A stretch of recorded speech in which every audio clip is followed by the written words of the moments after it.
I looked around everywhere trying to find a knife or something.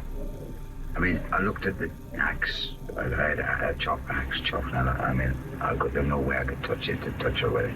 Not that case or with anything like that. I just couldn't do it. So I looked up and I see this knife sticking out. It got like two prongs on the end, two sharp points comes out on the end of him, and then it got big serrated edges all along it. You saw blocks of ice with it. And I got that, and I tried it with the big ones first, and it was terrible. I'm sweating. I'm just about everything going on this time. So I finally managed to do it, to take her head off, and then her legs, and it was unbearable. Police in Gloucester, searching 25 Cromwell Street, last night discovered yet a further set of human remains. A builder, Frederick West, has been charged with their murders. We know that she was either 16 or 17 when she went missing, but apart from that, we've got very little information. She said that Heather was cut up. Well, I never felt so ill in all my life for a few seconds, a few minutes before I could get a grip of myself again. And I said, what on earth did you cut her up for? She said she wouldn't fit in a dustbin. Over the next 6 years, the Wests tortured and killed 5 more girls in the cellar of their home. Detectives say there's a distinct possibility there may be more bodies. The girls had fallen prey to the Wests as they cruised the area in a search for victims. Their police recovered 9 bodies, all of them women. It was a harrowing hour for the 9 relatives who attended the inquest. Some were in tears as they listened to the horrifying evidence. Clues to the disappearance of Heather West were lying beneath the paving stone.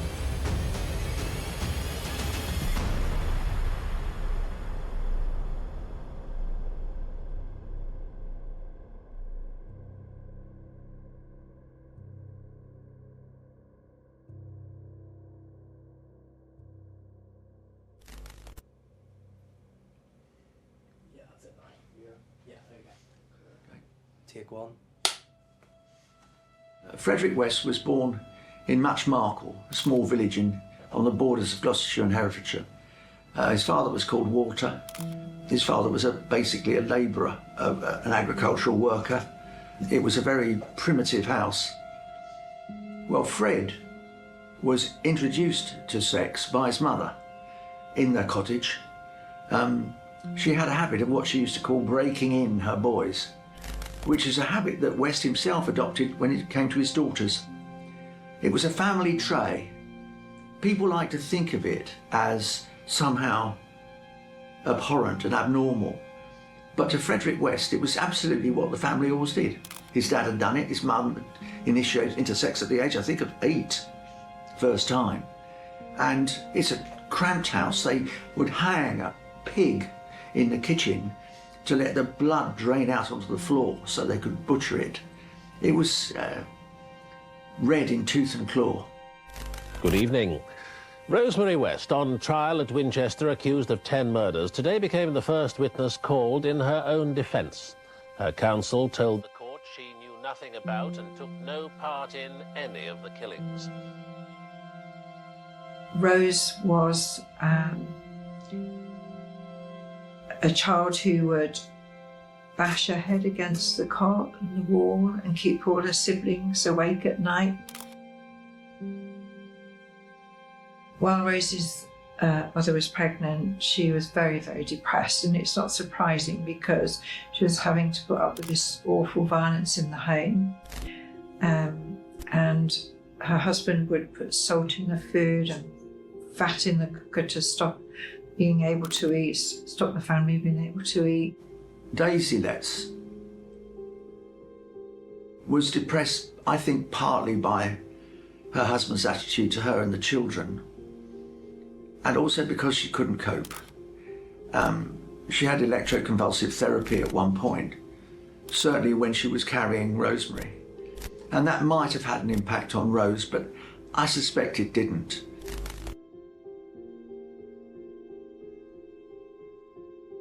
Rosemary West was born in North Devon, Barnstaple. She was a slightly chubby child. a little nervous, not very bright. She was known at school as Dozy Rosie. Her father was Bill Letts. Her maiden name was Letts. Bill Letts was a monster. Rose was believed to have been raped by her father when she was 14, 15. Imagine your father coming home and going upstairs and, sexually abusing you at any opportunity when they can get you on your own. But what she did develop was a skill with coping with an sexually abusive father. And she used her sex very early on, from a very early age. She was growing up with watching all the violence around the home as if that was normal. And so when she had her own children, you see her start to emulate that behaviour herself. 10 murder victims now, and still the investigation goes on in a field near where Catherine Costello's remains were found, and at Cromwell Street, where today they were preparing to demolish an extension before beginning a final search there. Fred West's life before meeting Rose had been one of violence, sex abuse and murder. I don't wish to sound flippant, but West, of course, inevitably attacks one of his sisters, then rapes her. This reaches the ears of the authorities, and West is taken to court. But of course his sister, in the end, doesn't press charges, refuses to give evidence, and the case collapses. Very signal moment in Frederick West's life, because he believed, and pretty much did, get away with anything. After all, you can rape your own sister and not suffer for it.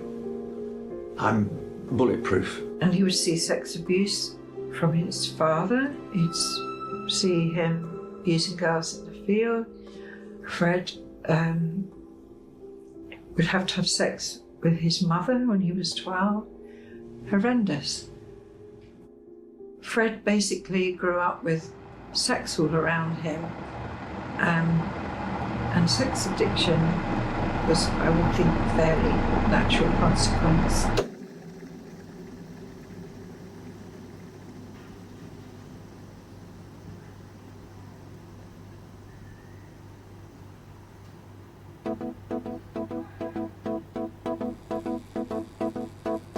News just in.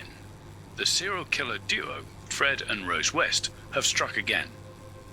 A further 2 remains have been found hidden on Cromwell Street, totaling the number of victims to 12. Police will continue to search 25 Cromwell Street and the surrounding area in search of more remains. The bodies were reported to have been tied up, stripped down, dismembered and mutilated at the time of discovery. Authorities claim they haven't come across a UK case like this since Jack the Ripper. This small town in Gloucestershire is now front page news all across Great Britain.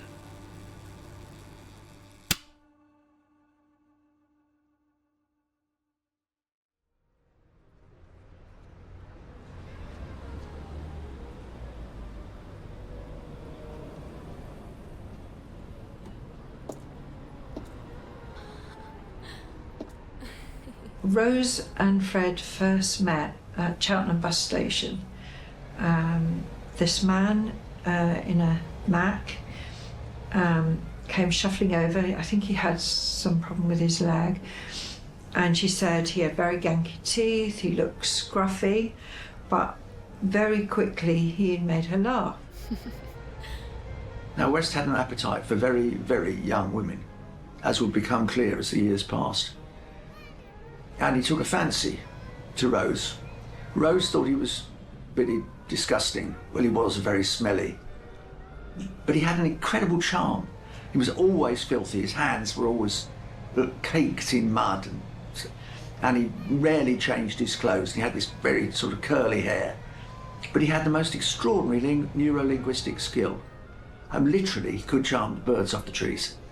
And he would begin, and he would suddenly start talking, as if to draw you into this world that he inhabited.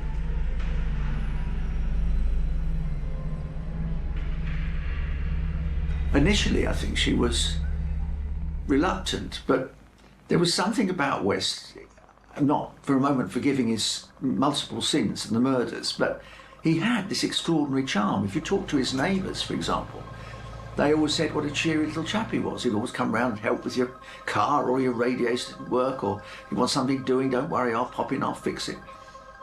And Rose was just sucked into this world which West had created. And she quickly, and I do mean quickly, became his partner. They had so much in common. Rose and Fred had so much in common. So both had been sexually abused in childhood, both had grown up with that as the norm and seeing violence around them. Both had mothers called Daisy. It was very soon a full-on romance between them. Now, West had a sort of system, if you like. West himself had got married to a former prostitute, Rena Costello, who came from Glasgow.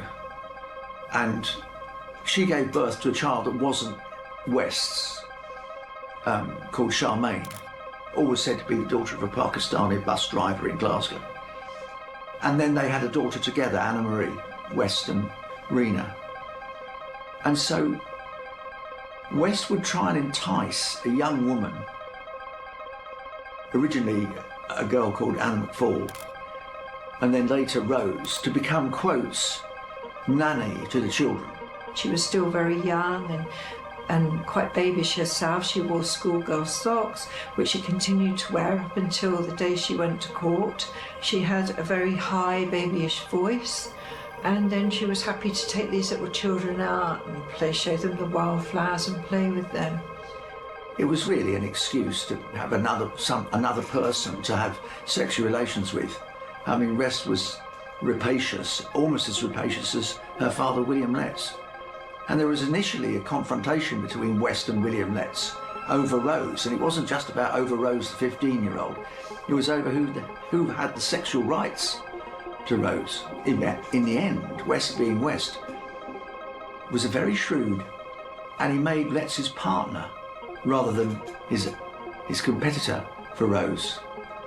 So Rose first leaves home, leaves Bill Letts and her mother Daisy, and moves in with West, who at that point had two caravans, in caravan sites quite near where the Letts were living, as, quotes, the nanny.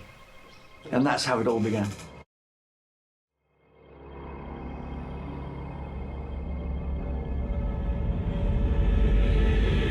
The mass murderer Rosemary West was moved to the top security jail in Durham today to begin her life sentence behind bars. The jail already houses the Moors murderer Myra Hindley. ITN's Robert Hall reports on the sort of life Mrs. West can expect and on today's other developments in the West case.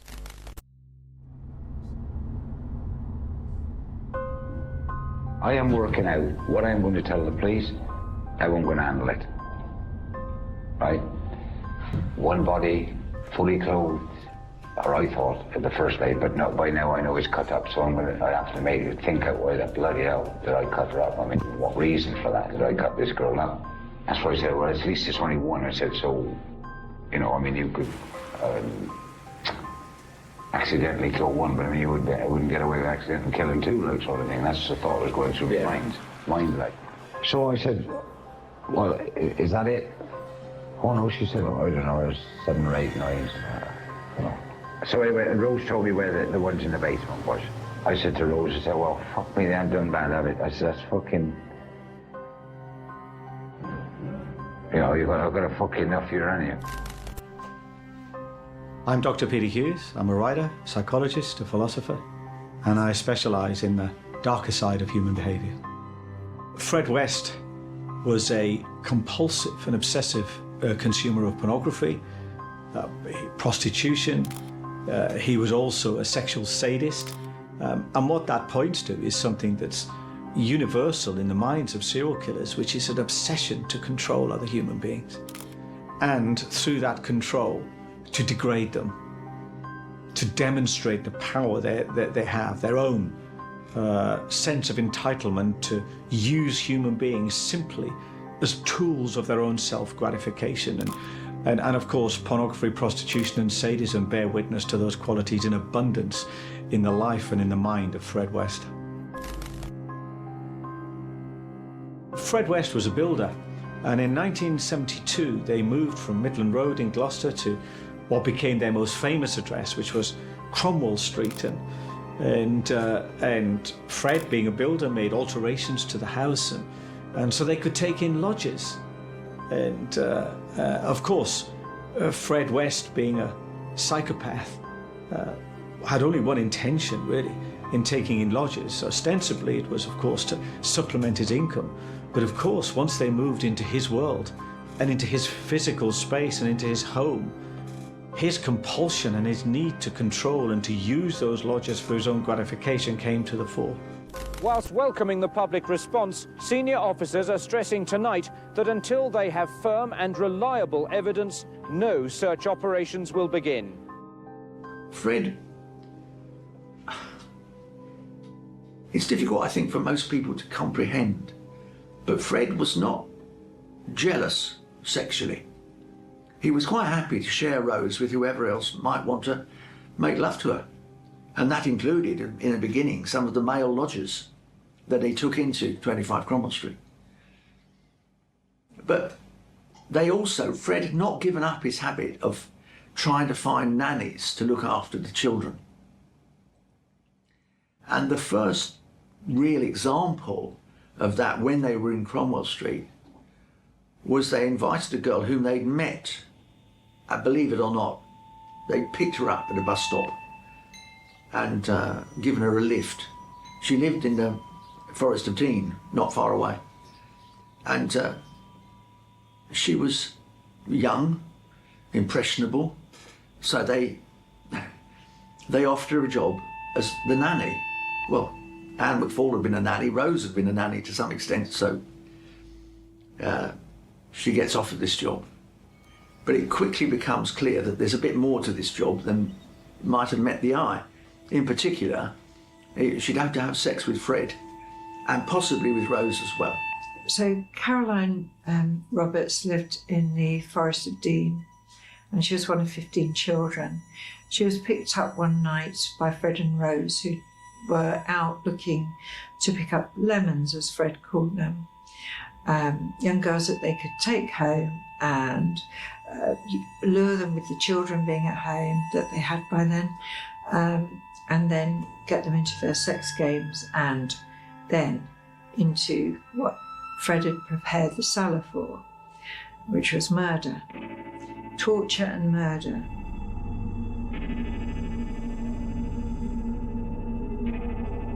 So she decides to leave. Well, she leaves, but then they go and fetch her back again. And they knew where Caroline would be, what time she'd be there, from having picked her up before. So they picked her up, said, "Oh, where have you been? You know, we've missed you, the children missed you." But Caroline was nervous at first about getting in. But once she'd got in the car and accepted this lift home, and she thought, they're not going to do any harm, they didn't the first time, you know. Immediately, they made her climb into the back. Rose climbed into the back and started sexually abusing her, assaulting her. And Caroline pushed her off, trying to stop her. And Fred just turned round, like pursed his lips and took a punch at Caroline. They keep a victim, they keep a prisoner for 36 hours, during which time they rape her, abuse her, both of them, not just Fred. Rose by this time is the apprentice. They tie her up, they do all kinds of unimaginable things to her. And in the end, she realises the only way she can possibly escape is by pretending to go along with the scheme. So after an absolutely horrific night and early morning, of abuse, she persuades them that they don't need to tie her up all the time. And it sounds almost mundane, but Rose goes to the laundrette round the corner. When Rose is out, she runs for it, and indeed gets away. And this is the first time that Fred and Rose really encounter the authorities in Gloucester. I have reason to believe that there may be other remains in the area, but I am not in this position at this time to explain that further. The latest remains haven't yet been identified, but relatives of two missing people from Gloucestershire have been told about what the search team has unearthed. They go to trial. Well, it's really a he said, she said argument.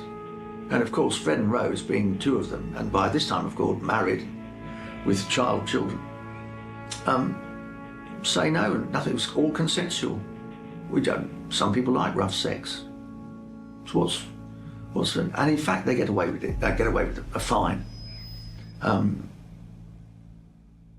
Had more attention been paid at that first sexual assault, many of the things that would come later would possibly have been prevented.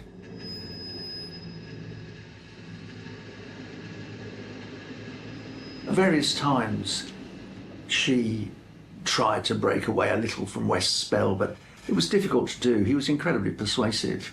And also, he pimped her out to a lot of the locals in Gloucester. I mean, Fred and Rose had this thing about black men, and Rose particularly liked black men. And I think 3 of the children were actually by her clients. She operated as a prostitute in the first floor of Cromwell Street and had a room specially done up to do that.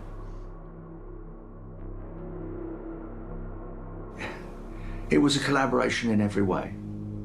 She wasn't persuaded, bullied, cajoled into it. She participated willingly. And I'm one of the few people who's ever seen some of the home videos that Fred took of Rose. And once you've seen those videos of Rose doing the most extraordinary things to herself, with Fred sometimes peeping into the shot and then retiring behind the camera, you know perfectly well that she was a participant in every way. She knew exactly what was happening, and she agreed to it. I'm afraid I don't see Rosemary West as a hapless victim in any way. Rose was an active and a willing participant in the crimes committed against her daughter Anne-Marie. She colluded and encouraged Fred to rape Anne-Marie. She made Anne-Marie do household chores, naked, degraded, sometimes wearing nothing but a miniskirt and some sexual appendages. And at 13, she sent Anne-Marie out to work as a prostitute. And Anne-Marie would bring some of the clients back, and Rose would watch to make sure that Anne-Marie, who pretended to be 16, didn't actually tell them that her real age was just 13. And this is extraordinary behaviour on the part of someone to whom their child has been, into whose care this child has been entrusted. And it just goes to show how far removed from normal pathology the serial killer's psychology is. If you look at the statements of the witnesses at her trial, the 3 or 4 that got away, you can see quite clearly she becomes even more crueler than Fred. I mean, at one point they were, I think, taken to court, and an audio tape was played of Fred and Rose making love in the back of the van he had at that time. And this was played to the court, and of course they said it's perfectly normal, why shouldn't we? It was that. The psychiatrist later came to call it folie à deux. The 2 of them were more dangerous than one of them on their own. Somehow, the 2 of them became a worse, a darker force when they were together. Here, Miss Owens claims she was subjected to further serious sexual assaults, including being beaten with a leather belt. She told the court, "I was scared to death. I didn't think I'd be going home again." In the morning, she said Fred West had threatened to shut her in the cellar or bury her under the paving stones of Gloucester, adding, "There are hundreds of girls there already." She had agreed to stay with them, but had escaped to tell her tale. Rose West understood what sexual abuse was. She had undergone it herself. She had a violent, sexually abusive father. She knew what sexual abuse was, but it didn't stop her from doing it and from repeating the pattern. And psychologists have a number of different ideas about why this is the case. Sometimes the wounded subject can repeat the violence that caused the wound in the hope of healing it. In other instances, they simply identify with a sadistic aggressor and then repeat that sadism and get gratification from it. So the fact that one is a victim of violent or sexual abuse doesn't mean one is immune from conducting that abuse oneself. And sometimes it can actually be a compulsion to repeat that pattern. One example of Fred's tradition of taking advantage of, sexually abusing his daughters was his attack on Anna Marie, who was Rena's daughter with Fred, in fact his firstborn child. And Fred and Rose take her to the cellar in Cromwell Street and subject her to the most ferocious sexual attack. Rose would strip Anne Marie naked and gag her and tie her to either the bed frame or a mattress, and while Fred raped her. Bones were always missing, whether they were taken before or after.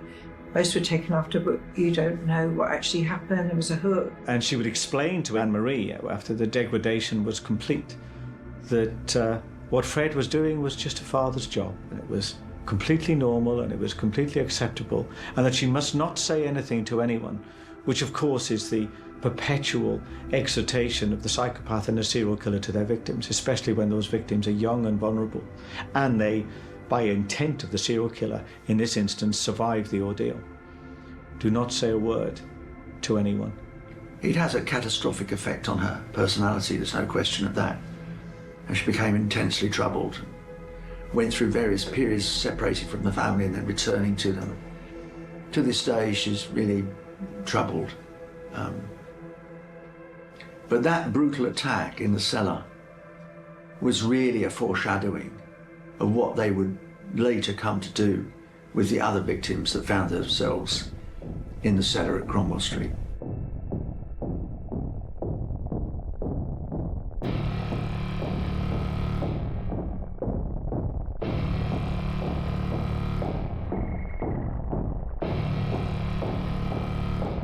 Fred and Rose committed the most heinous crimes.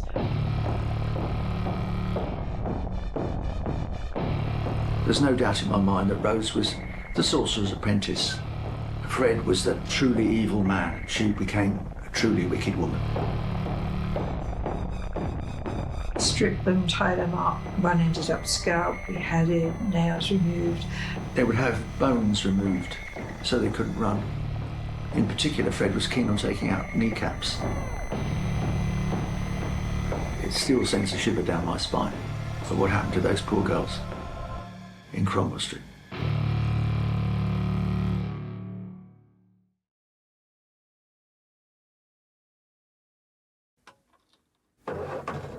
We now know that the girls had fallen prey to the Wests as they cruised the area in a search for victims.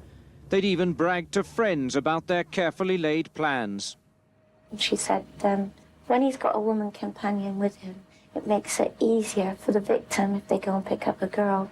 Because Rose is with them, she doesn't hesitate to say no because there's a woman and a bloke in a van. Rosemary West has spent her first... In Gloucester and throughout the country, the headlines have charted every detail of the horror. A first opportunity to tell the story in full. Of course, the serial killer's compulsion to control has its limits. Eventually, they might make a mistake or the world catches up with them. But the signature killing, the one that in the end was to bring this murderous scheme to an end, and in the end West killed, well, not just Anne McFall, his first wife Rena, but another 10 people, including, of course, Charmaine, Rena's daughter, by the Pakistani bus driver. It was the murder of Heather.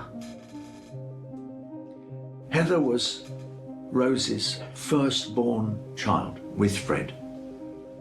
She was very dark-haired, really quite striking. Rose didn't really get on with Heather terribly well, because Heather and May, which was the next daughter along in the list of West's children, there was a son, Stephen, in between them, but it was Heather, Stephen and May. And May and Heather developed a pact that they would never allow themselves to be alone with Fred. So, for example, if they went to have a bath or a shower, one would stand outside the door, and then they'd swap places. Well, this aggravated Fred, because he believed his daughters were his right, and it made him really, really angry. Worse, I think, is that I think Heather told him, she was 16, she was bright, determined. I think she told him, I'm gonna tell the police about what you do to your children. And I think that was the final straw that made West decide to kill her. Breaking news. Fred West has confessed to strangling his daughter Heather in a fit of rage, then dismembering her body in the ground floor bathroom with a heavy serrated knife he normally used for cutting slabs of frozen meat. Her remains had been stored in a dustbin as he waited for an opportunity to dig her grave. Fred was insistent his wife had no knowledge of her daughter's murder. Anyway, they invent this incredible story that she's gone off, she's become a drug dealer, and then she's gone to the Middle East, and well, all we know was that she disappeared at the age of 16. Out of the blue, where's she gone? Nobody knew. But it took an awfully long time for the pennies to drop that actually something must have happened to Heather. The West's youngest child, Heather, hadn't been seen since 1987. And the West's other children, once they'd been taken into care, they, of course, began to tell the stories. And the truth began to drip out, and social workers became alarmed. And one of the things that the children said was that their parents used to say to them, if you don't behave well, you will end up under the patio like Heather.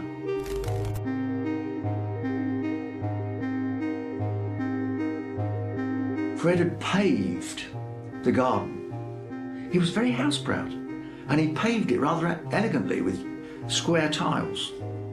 And they used to say, the Heathers are 2 down and 3 across. It was a family joke. But then, the children were playing in Cromwell Street, and believe it or not, they encountered an old-fashioned police constable with a bicycle.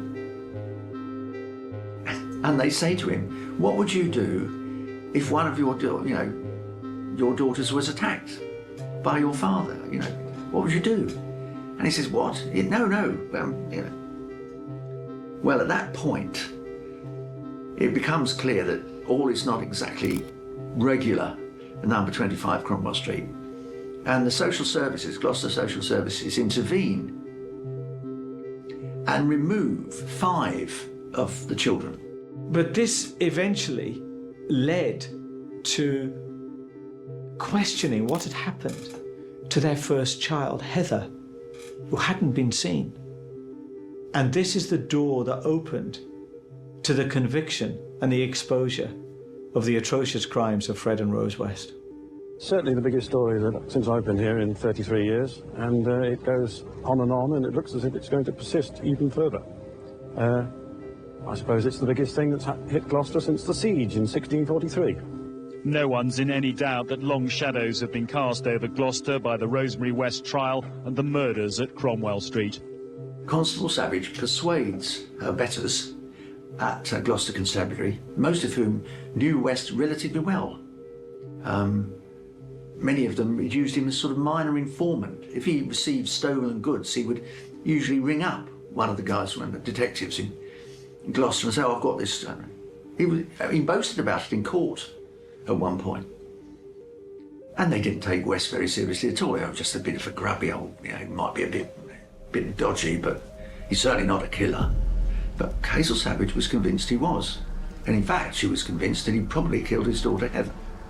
So she persuades them to issue a warrant to search the house, and more particularly the garden, for Heather's remains. Because she too has heard the family joke that Heather's 2 up and 3 across. Or in the heart of Gloucester, one 3-storey terraced home has become the focal point of the city's biggest ever criminal investigation. Beneath the yellow tarpaulin, forensic teams have unearthed 3 sets of human remains. This is their 6th night excavating underneath a stone patio which covered the garden.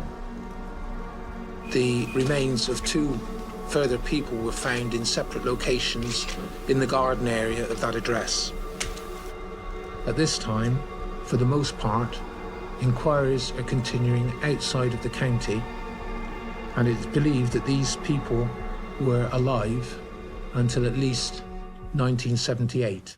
Detectives believe the solution to an 8-year mystery may be buried in the back garden of this terraced house in Gloucester. It belongs to a couple whose daughter vanished in 1986, but no one ever reported that Heather West had disappeared, and this is proving an obstacle to the investigation. We know that she was either 16 or 17 when she went missing, but apart from that, we've got very little information. There are no photographs of her that we're aware of, and so details about her are very sketchy. Eventually, police did dig the garden up and found 3 femurs, so they knew straight away that it was more Heather who was in the garden. And then everything was dug up. The search for body number 4 has switched to inside the house. Out of sight, but clearly audible, a pneumatic drill pounds away at the concrete floor. Police are concentrating the search in the cellar area. This follows a day's scanning using imaging technology. And this led to further police investigations, and eventually some human hair and a bone was found under the patio at the West's home. A fascination with horror seems an inescapable facet of human nature, and the trial of Rosemary West is an international story. These young Germans had put 25 Cromwell Street on their tourist route of Gloucester, treating it like any other attraction. And today, more visitors to what the local paper calls the House of Horror.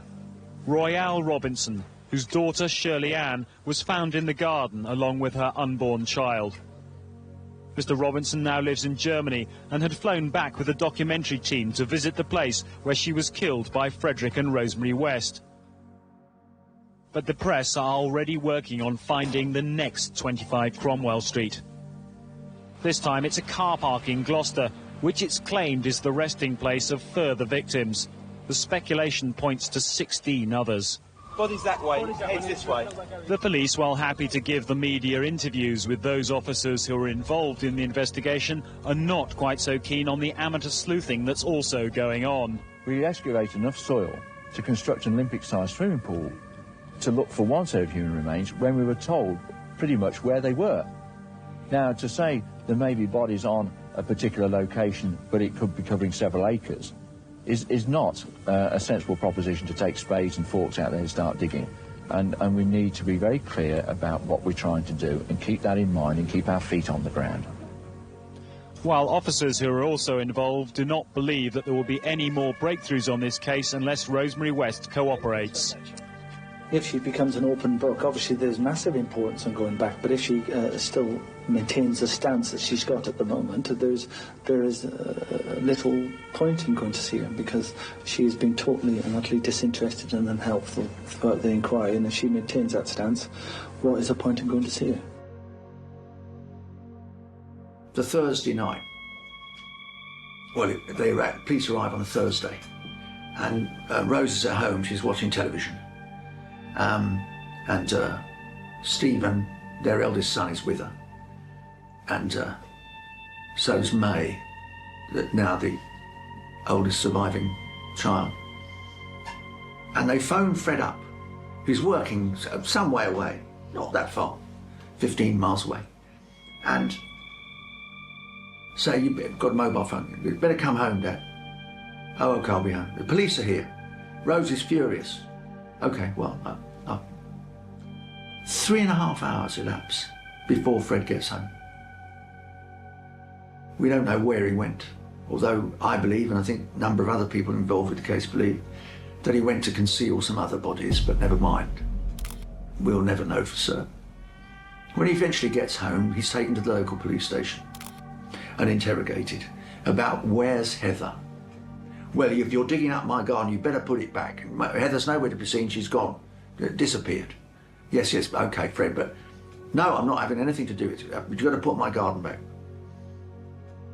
Friday, he goes home on Thursday night, and he and Rose take their 2 new dogs for a walk. Now, no member of the family has ever seen Fred and Rose take their dogs for a walk before. Never.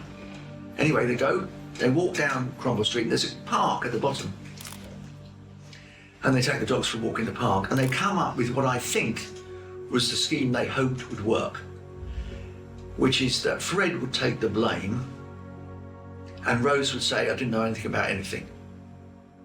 I was pregnant all the time. I didn't know what I was doing. I didn't know their bodies were buried. I didn't know anything. So the following morning, when Fred goes back to the police station, he makes the first admission.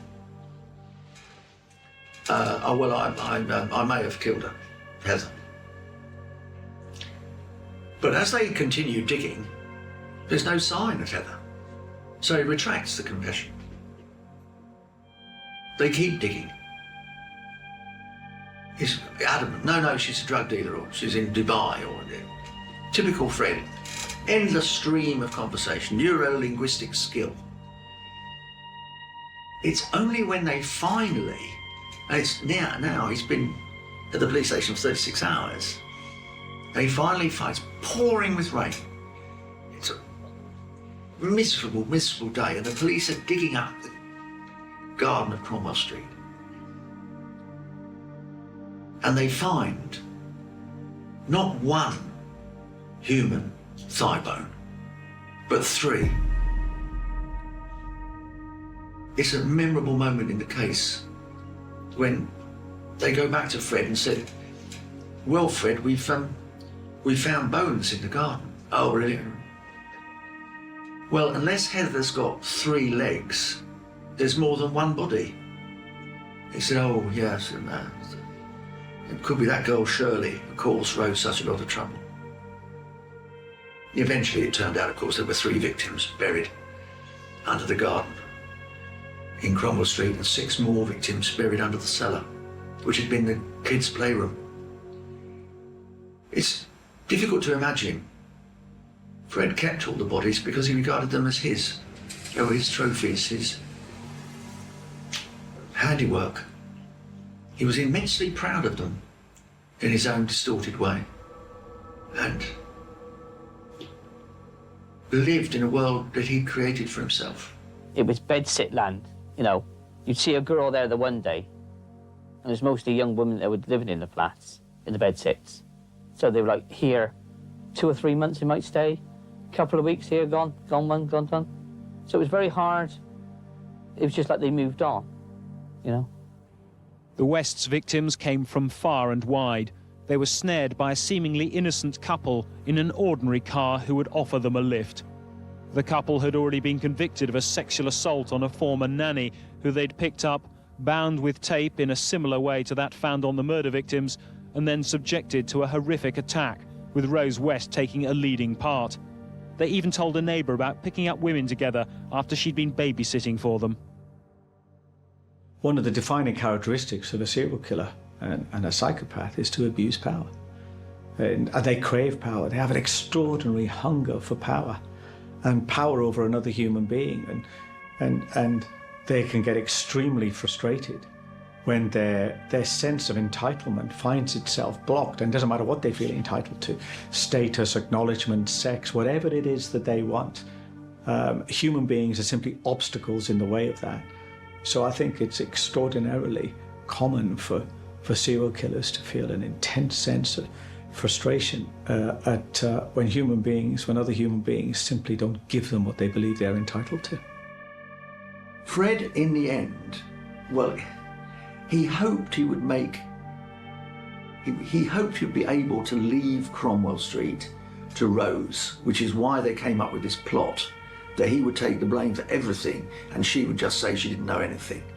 That way, she would keep Cromwell Street, even though he'd go to jail. And he was resigned to the fact that he would go to jail.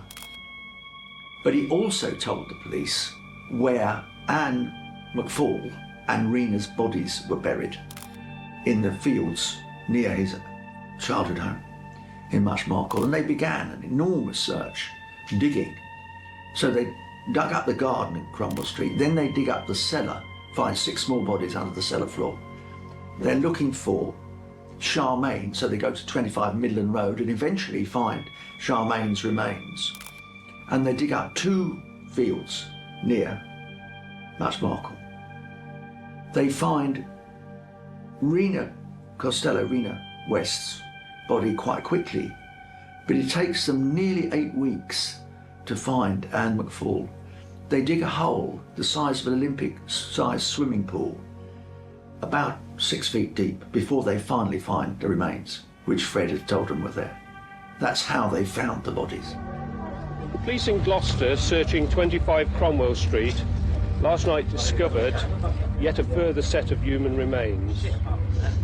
They were found in the bathroom area on the ground floor, and they were taken to Cardiff University, where they will be examined, along with the remains that we've previously discovered. Go on. Fred was interviewed many, many times, and Fred had an agreement with Rose that if she stood by him, he would hold his hand up to murdering Heather, and he did, and then he had to hold his hand up to a few more, but immediately he did hold his hand up. Rose dropped him. It was a harrowing hour for the 9 relatives who attended the inquest. Some were in tears as they listened to the horrifying evidence. A policewoman sitting next to them broke down and sobbed too. This was the first time the couple had seen each other since Fred's February arrest. Reporters within the court today claim that prior to hearing the formal charges against them, Fred leaned towards his wife and gently placed his hand upon her shoulder. In response, Rose, having ignored her husband's presence, visibly winced in discomfort. Both were held on remand. Further details on the case will be unveiled in the coming few days. Well, of course, Fred had long thought that he wasn't going to face the life sentence, which he knew was inevitable, and so decided, with typical cunning, to kill himself in prison.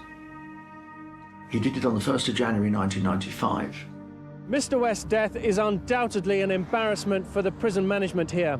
As a high-profile, high-category remand inmate, he should have been monitored constantly. But it'll take an investigation to discover whether his death was due to any lapse in prison security. In her evidence, she described how as a vulnerable teenager she'd fallen for the lies of Frederick West, but they'd ended up leading separate lives. Shown photographs of some of the victims, she said she'd never seen any of them. And the cellar at 25 Cromwell Street in Gloucester was somewhere Frederick West often worked, but forbade her to enter.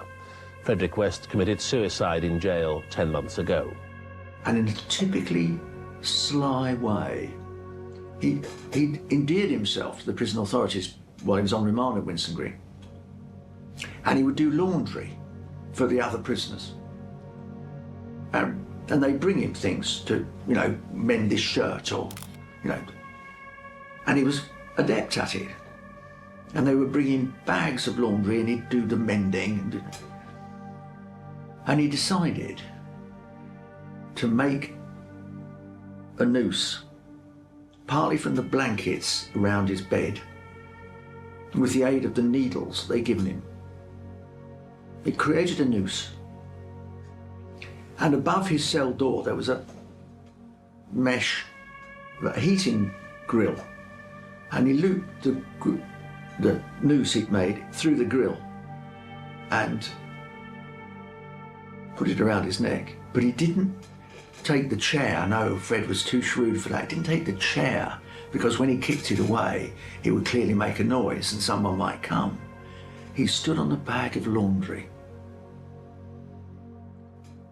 kicked the laundry bag away and hanged himself. His feet were about 9 inches off the floor, leaving Rose to face the music. Rosemary West made her all-too-familiar journey to court again this morning. But today, for the first time, she was to speak directly to the jury.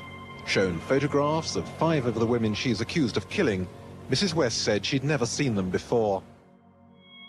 A psychologist once commented that if you want to get a man to commit violence, give him a knife or a gun. If you want a woman to commit violence, give her a social network. And there are differences in the way in which men and women are aggressive, and of course men are much more likely to physically harm other people, because they are physically stronger. I mean, women are the weaker sex. They're physically weaker. Their upper body strength is weaker. They are much less physically imposing and dominant than men are. So that's the first thing to say about female killing. But in terms of reputational damage, in terms of emotional violence, I think women are just as capable as men of that, and sometimes more so. Then it was the turn of Rosemary West to walk the short distance from the dock into the witness box. In a soft, nervous voice, she began her evidence by saying she'd had her first sexual relationship at about the age of 14. She'd been raped twice by strangers and abandoned by her mother. She said that Frederick West had promised to love and care for her. Because she was so young, she'd fallen for his lies. I think it's fair to assume there's a correlation between sexual abuse as a child and sometimes a kind of hypersexuality in adulthood, because of course children who are the subject of violent or sexual abuse are, their potential for hypersexualization or criminality later in life is of course much higher, because they lack the secure boundaries and the empathetic relationships really with caregivers that a healthy, normal functioning adult will go through. So there's clearly a link. She'd learned from her father. He'd been her guru, sexual guru. She'd learned all this. She'd outgrown her father to the manipulator, to pass on to Fred, learned from Fred, outgrown him, and she was done with him. This was the chance to get rid of him. She just dropped him and she never spoke to him again. Before leaving court, Rosemary West said she and her husband literally led separate lives. He did what he wanted to do, she said. Mrs. West will be cross-examined by the prosecution tomorrow.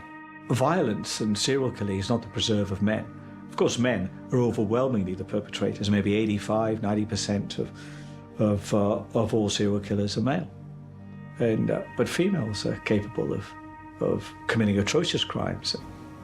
She was convicted of 10 murders, including Charmaine. Though, of course, she couldn't be convicted of Anne McFall or Rena.